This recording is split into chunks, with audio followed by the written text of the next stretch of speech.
Chiniwaza, young in the western. So the young in the German. Chiniwaza, young in the western. So the young in the German. And didn't I just study? Always and didn't I just study? Didn't I just study? You are the saint, I am the devil. I am the devil. I am the devil, and come with me. Sorry, baby. Just as an angel, let go from Ziva. Anita, let go put you on a jamboree. Nothing now you found up. Who's the challenge for so say, baby? Chiniwaza, young in the western. So the young in the German. Chiniwaza, young in the western. So the young in the German.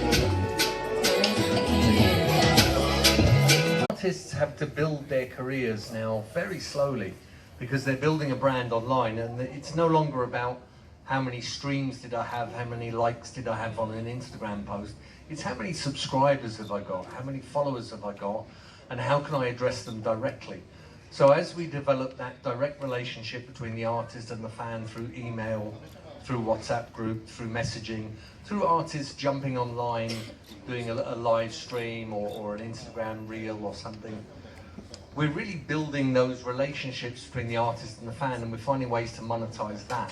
That's why the managers, the business representative of the artist, need to come together, because now we're responsible for the whole business. It used to be that the record label, the radio station had all the power. They were gatekeepers between the artist and the consumer, and those intermediaries, those people in between the artist and the consumer, have been removed slowly, not completely, but they've been removed, and so the responsibility is on the artist business team to develop through authenticity what's the strongest way I can relate to my fan for each artist. And the thing that's really difficult is there used to be a single business model. If you were a heavy metal artist, if you're a dancehall artist, you were trying to sell cassettes, CDs, vinyl, through a store, straight to the consumer. You had the same business model, you were selling units. Now things are completely different. One artist might be making money from partnerships with alcohol companies or perfume companies. Another artist might be making money from building really nice box sets and booklets and products that they can sell at a premium price. So it's so sophisticated, the work that the manager has to do now in supporting and developing the artist. It's completely changed from this thing where basically your job was to find a record company.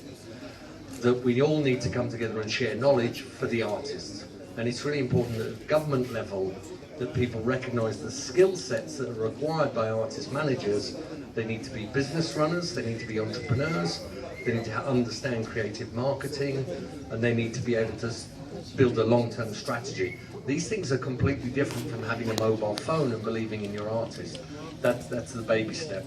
So by coming together and sharing our stories and our information, particularly with technology keeps changing and advancing all the time, we can keep ahead, and that's what the artists need. The artists need their business representatives to be completely well informed, and that's the key to export. That's the key to how Zimbabwean artists can get out there, is by the managers sharing their contacts and their knowledge. It's a very hard thing to do, to come together with your competitors and say, well, I got this deal, or I know that person, I'll introduce you. But as you build the whole market, we've seen in every other country, and congratulations to you guys for taking that step and coming together. It pays off in the long term, but on that first day, it's kind of like, why are we doing this?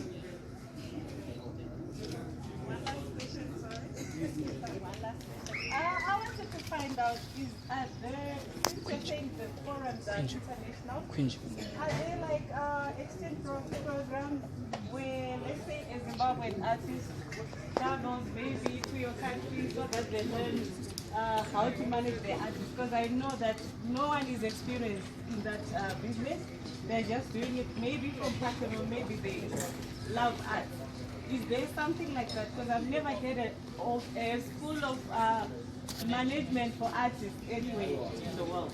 We're building a series of modules for artist management at the moment, which will be online, and we'll keep you guys completely in the loop on that and share everything we have with you.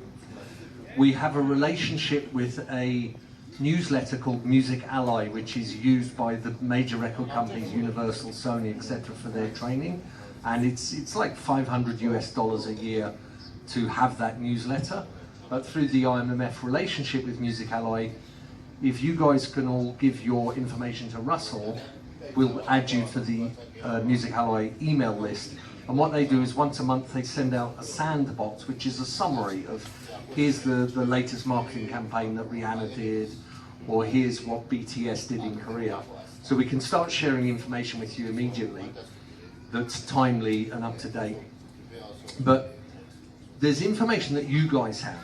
Because you're entrepreneurial and you're out there fighting in very difficult conditions to build, and very competitive conditions to build your artists up, we want information from you as much as coming in and telling you how it's done. Our business model, North America, Western Europe, collapsed. It's gone. So we're all on a level playing field. It is not the case that we have a professional industry and we're here to tell you how to professionalize. We're all at this early point in digital is now maturing.